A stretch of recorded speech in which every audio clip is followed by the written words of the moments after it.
See, can't get no answer. That you're willing to change yourself for. I'm a genius in math now. Like a genius. Know why? Because my father embarrassed me in that area.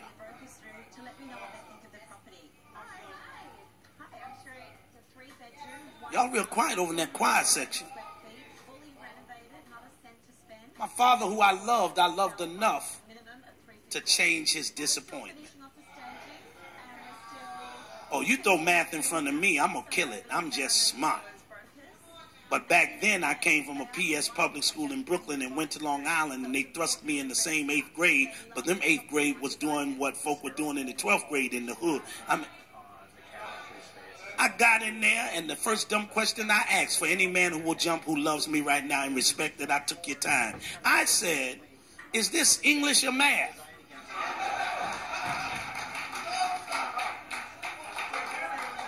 Look at the women there. What are you talking about? He was that stupid?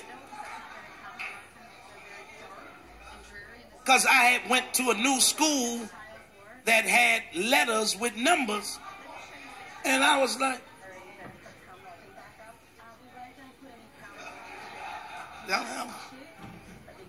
teacher. Yes, Todd. I think I'm in the wrong class. She said, no. What class you supposed to be in? I read it on my paper. She said, no, you're in the right class. And I'm so-and-so. I said, And because I was a thug and not saved, I beat up who laughed. Because some of you are intimidated by people who know more. You don't want to hear what they know, because it makes you find out how much you don't know.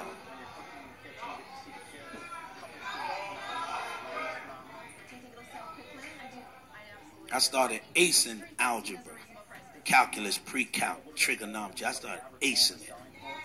Can do my times tables all the way up to whatever number, because my brain had been insulted by the Father. And let me say this in close, because y'all didn't like it, because my men didn't talk as much as I wanted them to. And I'm not talking about the new guys. I'm talking about the old ones that's been here for years. But let me stress this and help 10 of you. An insult is not an assault. An insult from a person who loves you is for better results. Y'all ain't talking. But when a person is jealous, they assault you through the insult. But anybody talking to make you billionaires, who knows 1 or 2 billionaires, who knows everybody by phone call versus by TV. Ooh.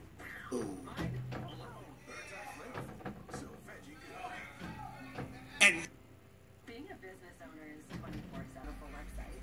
Minimal time and money, we've got a website up and running, and all of a sudden you have exposure to millions of people. I was talking, Trina, about gifted people, and I guess they forgot about the Trojan horse. They thought I was talking about prophylactics or something. But the truth is, I really meant the Trojan horse. And in that day, people were fighting each other, and the enemy wanted to break down the walls of a place that they couldn't get in unless the walls were willingly opened.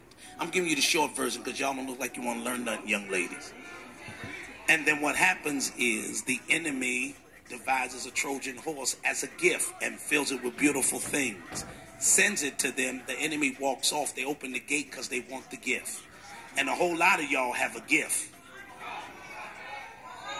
and they're using your gift to get in places.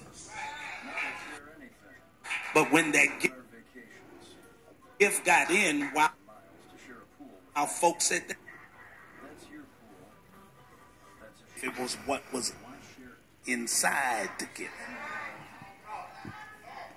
The enemy came out the horse, out of the belly, and destroyed them because the person was enamored by the gift.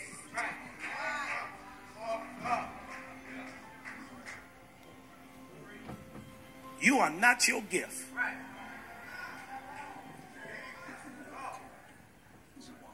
But whatever gift you have should be making you who you are. But you are not precious because you have a gift. You're precious when you measure up to the gift God gave you.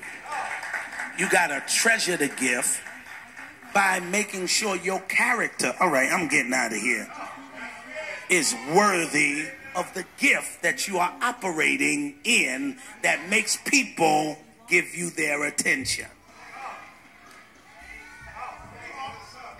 Some of these men ain't talking, these young men, they don't want to talk to me, but I understand. I do. But let's see if where you plan on going ever invites you. Let's see if your illusion and faith ever gets you where you want to go. Hoping to sell for 315, which will give me a profit margin of 25K for 5 days hard work. Joshua chapter 1. Y'all get out of here. Joshua chapter 1. There is like a beautiful homey house. That should have been my close, but I guess my close is my opening and my opening is my close. It's definitely the sort of house I can see myself relaxing in. Verses 5 through 8. Property is the kitchen and the dining room. He's bringing you a Bible, Don. I like that. Yeah, I like that. He came up as a young man. It's like, read the holy book, Dad. Read the Bible. Then explain it to me when you get back. Joshua 1, verse 5 through 8 only. Then we're going to go to Psalms 1, verses 1 through 6. If you don't have a Bible like old school, you read along. You tell somebody, show me that. Don't ask. Be like, yo, share that. We will land our discussion. Our discussion will be from Luke 5, verses 1 through 5. When I'm quiet, y'all talk. Don't get too quiet because we got important guests watching. So don't make Pastor Mixon look bad. Joshua 1, verses 5 through, and I've been enjoying your series for the past month and a half. That preaching you've been hearing about. I've always liked your preaching, but the past month and a half, you done turned up a little bit. Trying to steal my job. You ain't gonna catch me. I don't have no Joshua. Joshua 1, verses 5 through 8. There shall not any man, I hope somebody talks while I'm reading, be able to stand before you all the days of your life. As I was with Moses, Sonia, Todd, so I will be with thee. See, I did all my pre-talk to get you ready, but you ain't ready. I will not fail thee, nor forsake thee. Now, even though you ain't no preacher, some of these words you should be able to interpret in your spirit. Like, yeah, the Lord's going to make sure I succeed. He told me what he's good and great at doing. Now, what role do I play? Verse 6, be strong and of good courage, for unto this people shalt thou divide, they thought I was crazy, for an inheritance the land, which I swore not to you, but to your fathers. Oh, see, you didn't want that. I'm going to give you what I didn't give no one else in your family. But I'm giving it to you because... Let's go to the movie. When you started consecration, want to eat, you start fast. I'll start next week. Don't break what God told you for someone else. Because most of the folk tempting you don't have a future. Their future is to tempt you. Y'all talk in the front row or y'all don't? Because y'all got one bold cop sheriff sitting there. She ain't scared of none of y'all. Y'all notice she talking, reading. That's why women are ahead of you. For every 9 men, there's a woman ahead of the game. She writing, reading, and sitting between both like they ain't going nowhere. They ain't writing and they ain't saying nothing.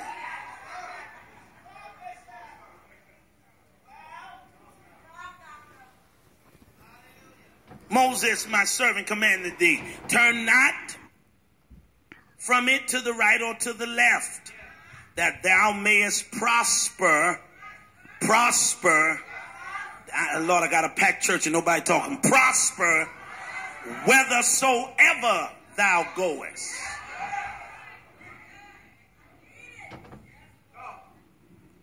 This book, verse 8, the one I'm about to preach out of.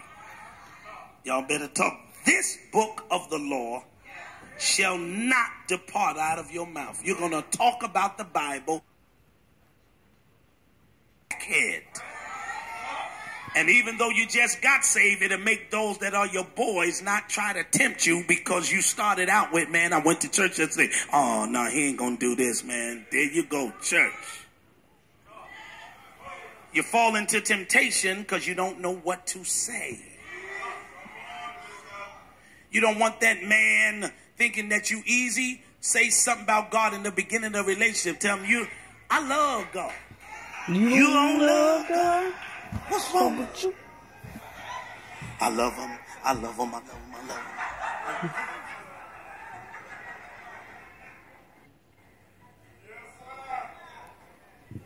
You Christian women beginning to look more like Nicki Minaj and them because you let the man get more words out of his mouth than came out of yours.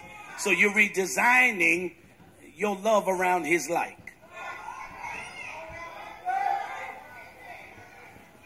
I'm talking to you young ladies, don't get mad with me. I look at you, but I would never date you. You fine, you free advertising, but I wouldn't give you my last name. See, that's what's bad.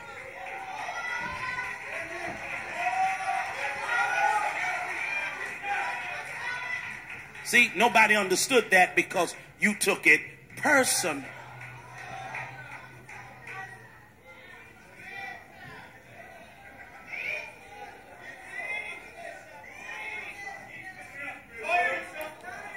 Verse 8. I'm going to go to verse 8. This book of the law shall not depart out of thy mouth, but thou shalt meditate.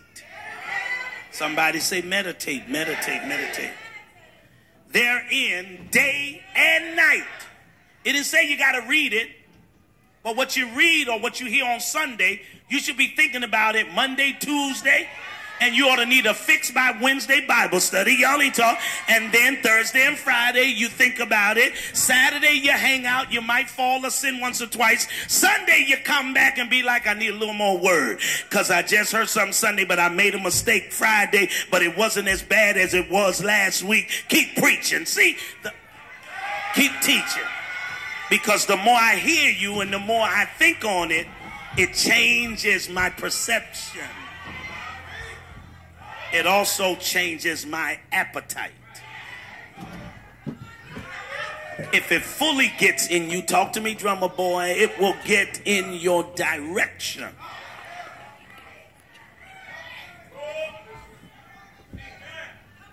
Am I boring, y'all? I told you we're going to church. You think I'm playing. Verse 8. This book of the Lord shall not depart out of thy mouth, but thou shalt meditate therein day and night. Somebody should be talking.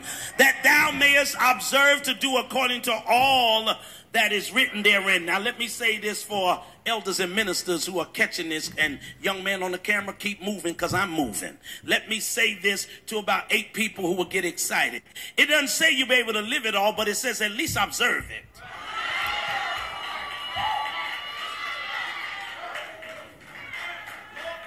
It is probably impossible for anybody to live the whole Bible. But I hope somebody's screaming this, but you should at least live one chapter. Out of all them books. Not only can some of you live one chapter, you can't live it because you can't quote one chapter. And you can't quote it because you don't meditate. But you meditate on all the worldly songs because you know every new song, every old song, verbatim. You know the censored words and the uncensored version. But you ain't making no money singing. What you meditate on should turn into money. See, just got quiet now. If you think about a man day and night, he should make some money. If he broke and you thinking about him day and night, you are retarded. See, folks, can he find better words? He went to school. No, these are words I know you understand.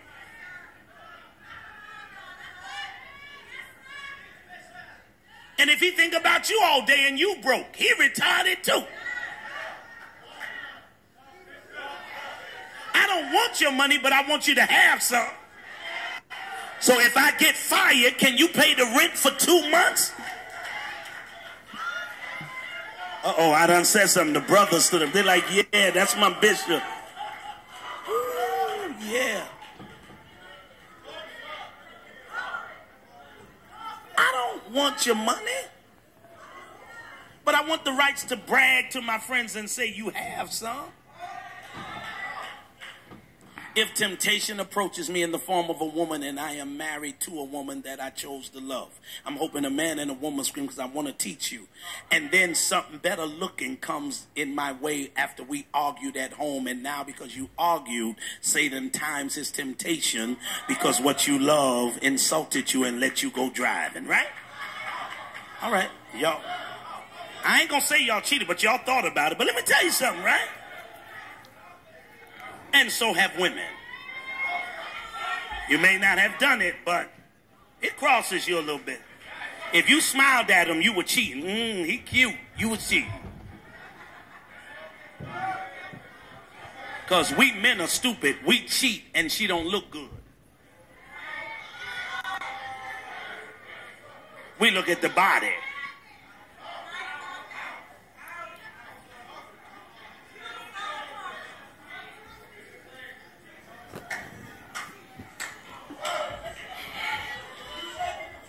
People with brains get degrees. People with just behinds sit in a chair.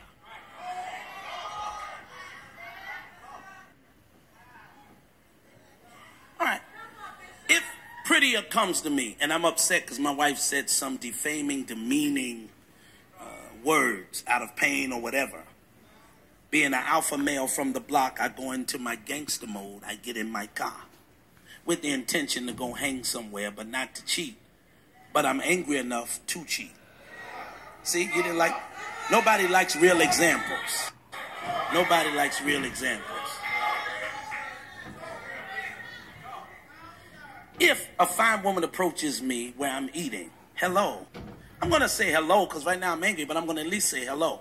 I'm not going to be like, I'm married. That ain't going to come out first.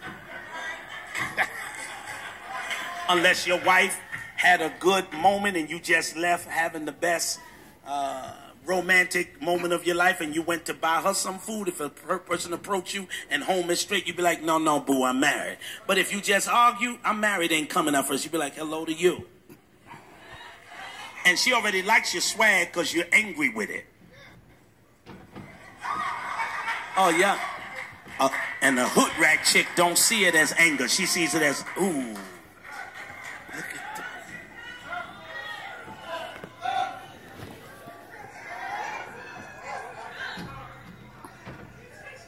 She'd be like, you hungry? You ain't hungry. You'd be like, I ain't really hungry, but I'll sit with you.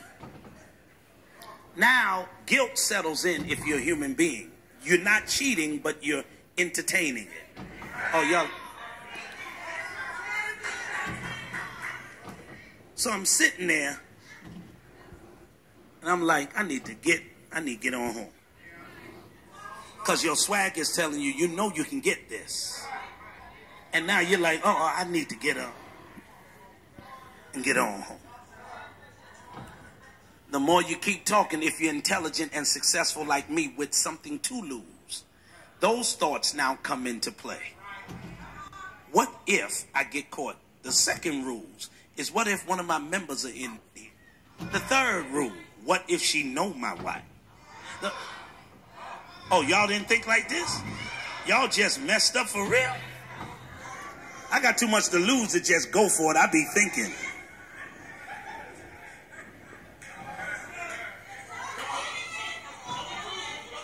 And I'll be like, my homies got away with it, but it'll be just my luck. And what if she walks in here looking for me?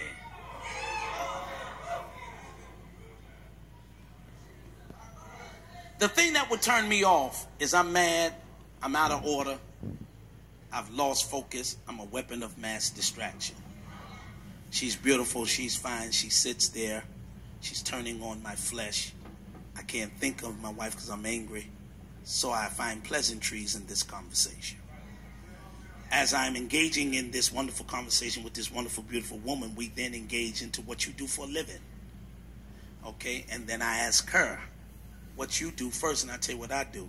She says, if she does this to me, I don't know about y'all who have got nothing to lose, but if you got something to lose, I'm going to automatically, Tim, as your father, get up and go straight back to my wife, finish the argument, or hope she ain't angry on this. Oh, I don't have a job. It's been good seeing you. See, I hear anybody, thank you very much. I'd rather argue with a woman with a career than to hug a person with no career at all. I don't even know why I'm talking to you. Because I love God.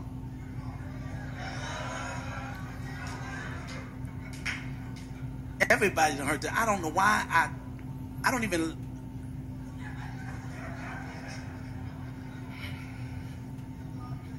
It's catchy, but I ain't even into the song, but I can't get it out of me.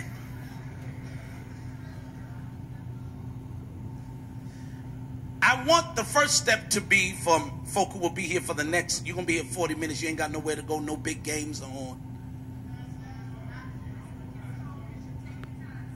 But 50 of you catch this and then talk to me if it makes sense.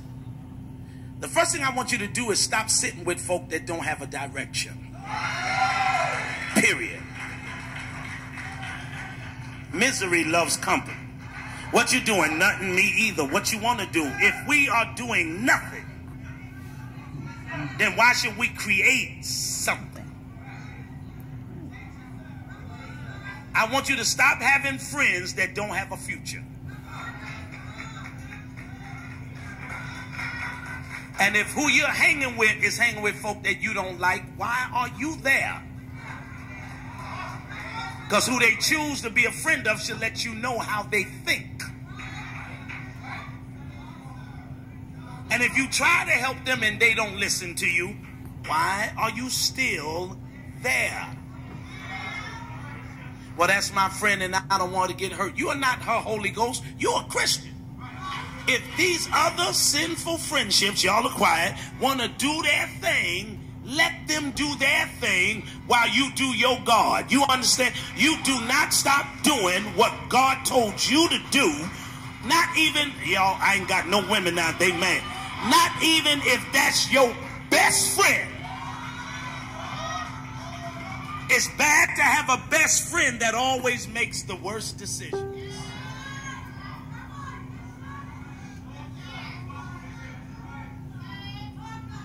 You're going to be the best man. You're going to be the bridesmaid in a wedding where you know your best friend's marrying the wrong man. But I'm going to be in it anyway.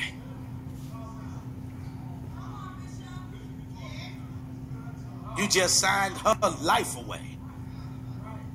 Instead of not being a part and let her be mad, and then when it ends in a divorce, the only one she's going to think about calling is you. See, it got quiet.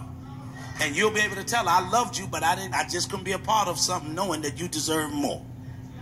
What don't like you today will love you later if you make the right decisions. I'm going to preach. Just give me a minute.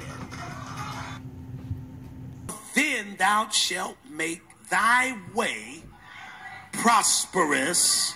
If you ain't happy, then it ain't you. And then it tells you not until you do what is written above the colons. Read the word, study the word, meditate on it. But what it really says for folk who will jump is go to the person who I put over you to preach and stay as long as you can, because the more you eat, the closer you are to where you're going. That's why some of y'all can't make it with a girlfriend, get into an engagement to a marriage, because once you argue as boyfriend and girlfriends, the words they said that you didn't like, you think on them day and night. And the words infect your spirit to where you love them, but you ain't going to call even though you miss them. You're going to see who called who first, right? By the time you do that, the past done called her 4 times.